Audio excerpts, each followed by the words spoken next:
2024 के लोकसभा चुनाव और चुनाव के नतीजों ने भाजपा को हिलाकर रख दिया।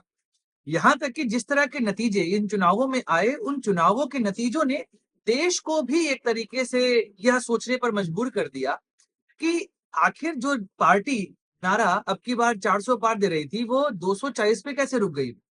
एक दौर पे लग रहा था यह चुनाव केवल एक खाना पूर्ति मात्र है, क्योंकि जिस तरीके से भाजपा अपनी राजनीतिक रणनीति को लेकर आगे बढ़ रही थी, उसके बाद भी उनके पास कोई खास सीट यहाँ पर नहीं आई। और पहली बार ऐसा लग रहा है पिछले 10 सालों बाद, या 2 चुनाव जो बीते हैं उसके बाद जो लोकसभा चुनाव इस बार हुए, उनके रिजल्ट में ऐसा महसूस हो रहा है कि भाजपा का कॉन्फिडेंस भी गिर चुका है। ऐसे में आरएसएस, जिसे हम भाजपा का मातृ संगठन कह सकते हैं, आरएसएस ने अपनी मीटिंग बुलाई, जो मीटिंग अभी 2 सितंबर को खत्म हुई। इस मीटिंग में कई ऐसी बातों पर चर्चा हुई जिन जिन बातों पर हम ये कह सकते हैं कि आने वाले समय में भाजपा को संघ का समर्थन जो है वो मिलता रहेगा। आखिर संघ के समर्थन की बात शुरू कहां से हुई? 2024 के लोकसभा चुनाव के दौरान जेपी नड्डा एक इंटरव्यू दे रहे थे। उस इंटरव्यू में जेपी नड्डा ने यह कहा कि एक दौर में भाजपा कमजोर हुआ करती थी, उस समय उसे आरएसएस की आवश्यकता होती थी, लेकिन अभी के समय में आरएसएस की छाया से भाजपा बाहर हो चुकी है और भाजपा अपने आप में ही एक बड़ा संगठन है और उसे आरएसएस की रिक्वायरमेंट नहीं है, आवश्यकता नहीं है। इस बात के बाद तो आरएसएस ने लगभग लगभग चुनाव के दौरान अपने कदम पीछे खींच लिए, और जिस तरीके से बाहर से आए हुए लोगों को भाजपा ने टिकट दिया, उसके बाद तो आपका रिजल्ट पता ही है कि टोटल लोकसभा की 543 सीटों में 400 पार का नारा देने वाली पार्टी 240 पे सिमट गई। हाँ, एनडीए की सरकार जरूर बनी, लेकिन वह सरकार वैसी नहीं है जैसी हम पिछले 2 लोकसभा चुनावों के बाद सरकारों को चलते देख चुके हैं। एक दौर पे नरेंद्र मोदी को इनविंसिबल मान लिया गया था कि उन्हें हराया जा नहीं सकता। लेकिन जिस तरीके से चुनाव के नतीजे आए और सरकार लगातार कुछ ऐसे मुद्दों पर पीछे हटी, जिसमें लेटरल एंट्री का मुद्दा हो सकता है, या सुप्रीम कोर्ट ने जो अभी फैसला दिया था creamy layer schedule caste schedule tribe पर लेकर, उस पर सरकार ने अपने आप को पीछे किया। और इसके अलावा कई और भी फैसले जहां पे सरकार ने घुटने टेके हैं। तो एक तरीके से इनविंसिबल होने की जो छवि भाजपा के ऊपर आ चुकी थी, वह तो छवि टूट चुकी है। राहुल गांधी की राजनीति ने भाजपा और आरएसएस दोनों को हिलाकर रख दिया है। आखिर वो राजनीति क्या है, चर्चा करेंगे आज के वीडियो में। नमस्कार दोस्तों, मैं सुधांशु और आप देख रहे हैं द स्वदेश।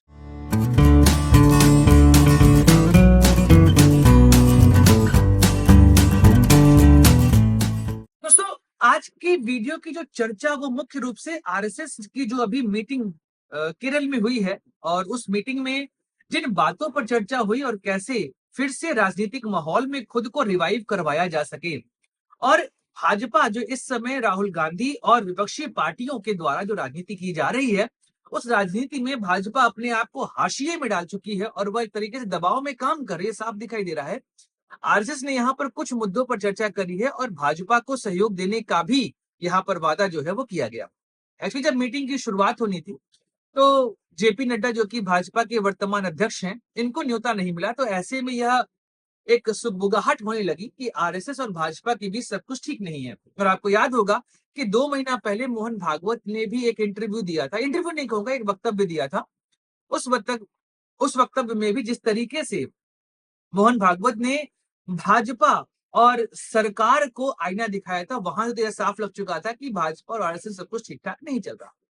और आपको ये पता है कि भाजपा के जो मुख्य नेता हैं वो आरएसएस प्रचारक के तौर पर एक समय में काम कर रहे थे। ऐसे में आरएसएस को भी चिंता होनी शुरू हुई, क्योंकि आरएसएस का जो वर्तमान राजनीतिक कह लें, सामाजिक कह लें, जो अस्तित्व इस समय बढ़ा है और समाज में जो आरएसएस वर्तमान समय में दिखाई दे रही है, वह भाजपा के 10 सालों के सरकार का रिजल्ट है। ऐसे में आरएसएस और भाजपा अपने आप को अलग तो नहीं कर सकते। तो फिर आरएसएस ने मीटिंग करी और उस मीटिंग में कुछ ऐसे निर्णय लिए गए जो आने वाली राजनीति को बदल सकते हैं। इसमें जो पहला मुद्दा यहाँ पर उठाया गया, क्योंकि 32 संगठन जो आरएसएस से जुड़े हुए हैं वो बैठे थे, लगभग 300 पदाधिकारी यहाँ पर आए हुए थे। इन लोगों ने जिन मुद्दों पर चर्चा करी, अभी हम उसी मुद्दे पर बात करने वाले हैं। तो जो पहला यहाँ पर मुद्दा उठा वह था महिला सुरक्षा। जी हाँ, महिला सुरक्षा और महिला आरक्षण। अगर आपको पता है तो पिछले 30 सालों से लगातार कोशिश की जा रही थी कि महिलाओं को लोकसभा और विधानसभा में 33% का आरक्षण दिया जा सके। यह बिल लोकसभा में तो कई बार पास हुआ, लेकिन राज्यसभा से पास नहीं हो पाया था। लेकिन 2023 में जो विशेष सत्र बुलाया गया था सितंबर के महीने में, वहां पर सरकार ने नारी शक्ति वंदन अधिनियम को पारित करवाया और कहा कि हम महिलाओं को लोकसभा और विधानसभा दोनों में 33% का आरक्षण देंगे। अगर वर्तमान भारतीय राजनीति को समझते हैं तो आपको पता है कि भारत में महिलाओं को म्युनिसिपल कॉर्पोरेशन और पंचायती राज में 33% का आरक्षण जो है वो दिया हुआ है। लेकिन अभी भी विधानसभा और लोकसभा में महिला को 33% आरक्षण जो है वो नहीं दिया गया है।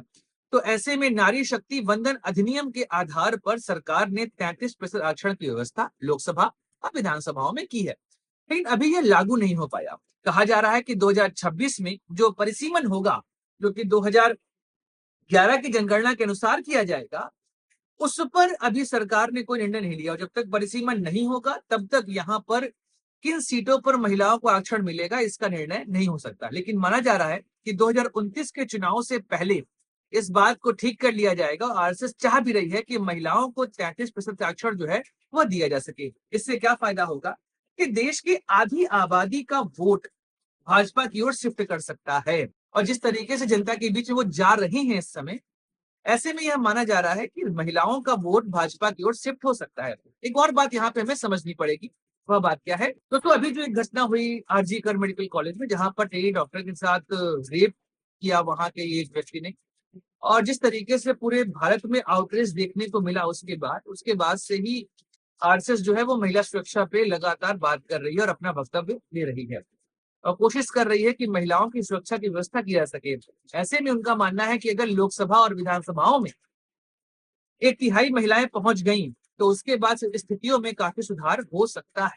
तो ऐसे में वर्तमान राजनीति में यह दिख रहा है कि महिलाओं को लेकर जो व्यवस्था इस समय राजनीति की जा रही है, उसमें यह उद्देश्य रखा गया है कि हर 3 सांसद या हर 3 विधायक में से 1 विधायक या सांसद जो है वो महिला होनी चाहिए। जो सेकंड मुद्दा यहाँ पर उठा वो था कि भाई हमें हिंदू समाजों को एकत्रित करना है। अब इस पर क्या व्यवस्था की गई?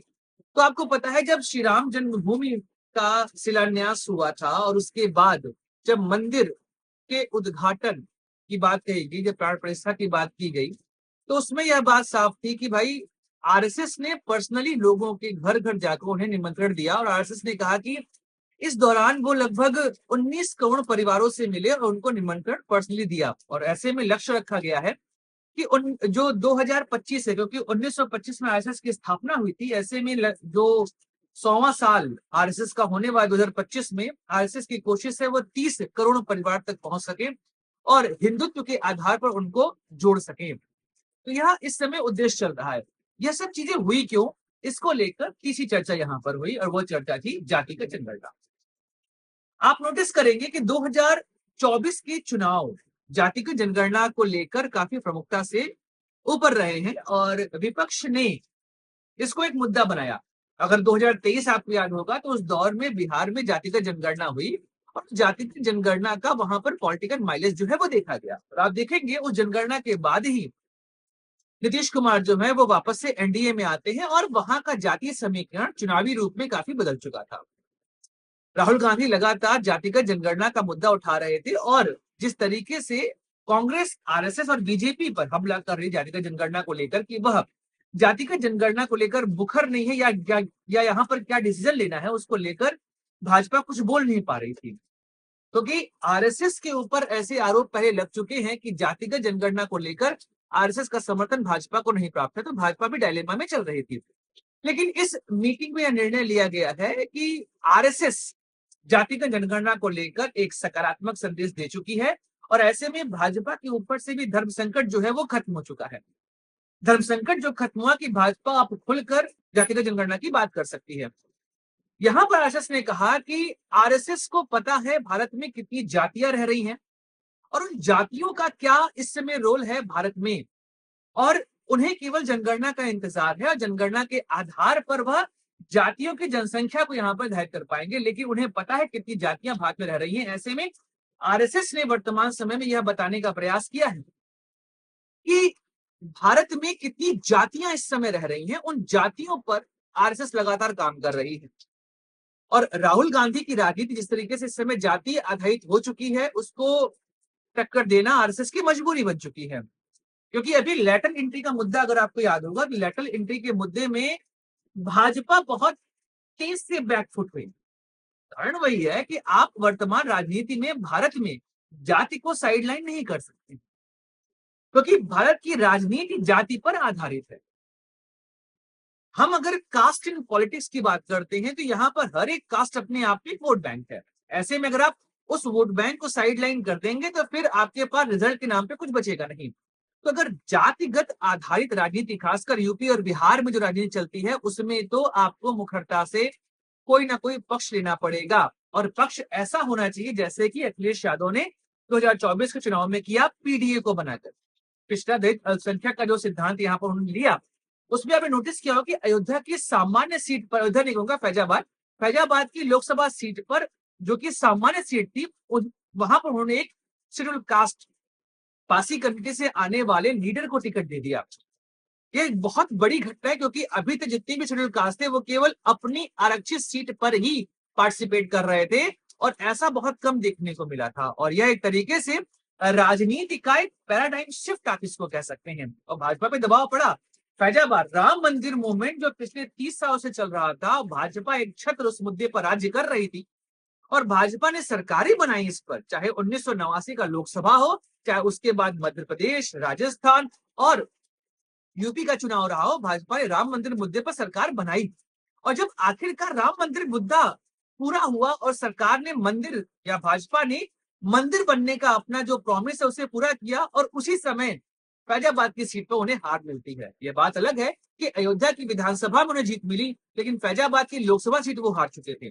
तो इस तरीके से भाजपा ने उत्तर प्रदेश में जो लॉस सहे हैं वो अखिलेश यादव और राहुल गांधी ने जिस तरीके से भारत में राजनीति करी और पीडीओ को एकत्रित किया, उसने भाजपा के उस सामाजिक ढांचे को जो कि हिंदुत्व पर आधारित था उसको तोड़ दिया था। तो ऐसे में आरएसएस के पास एक समस्या उत्पन्न हो चुकी थी कि जिस हिंदुत्व की वह बात कर रहे थे, उस हिंदुत्व के मुद्दे पर उन्हें वापस से एकत्र होना पड़ेगा, और अब जातिगत जनगणना के लिए मजबूरन भाजपा और आरएसएस को आगे आना पड़ेगा। तो उम्मीद कर रहे हैं कि 2026 में जो रिजल्ट जनगणना शुरू हो चुकी है, इसका फैसला या कहें इसका डेटा जो है वो 2026 में आएगा, और वहां पर जो है आपको जातिगत आय जनगणना जो है वो देखने को मिल जाएगी। एक और मुद्दा जिस पर चर्चा हुई, और वह मुद्दा था कि भाजपा और आरएसएस के बीच के संबंध जो है वो कैसे रहेंगे।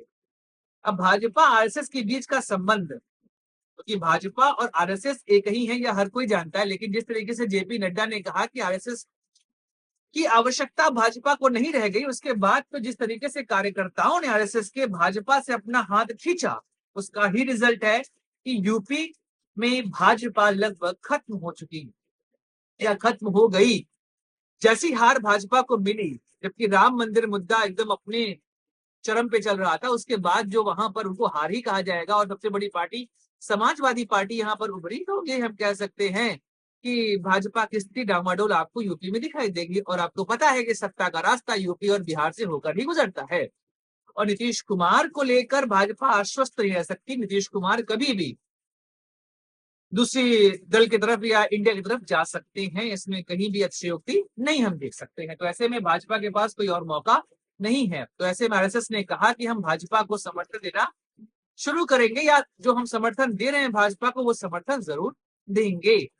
और जेपी नड्डा और मोहन भागवत के बीच में बैठक भी हुई। उस बैठक में यही आया कि आने वाले चुनाव में भाजपा को समर्थन आरएसएस अपना जारी रखेगी, और क्योंकि दोनों को पता है कि एक दूसरे के साथ रहेंगे तभी आगे बढ़ पाएंगे, अलग अलग हम कुछ भी नहीं कर सकते हैं।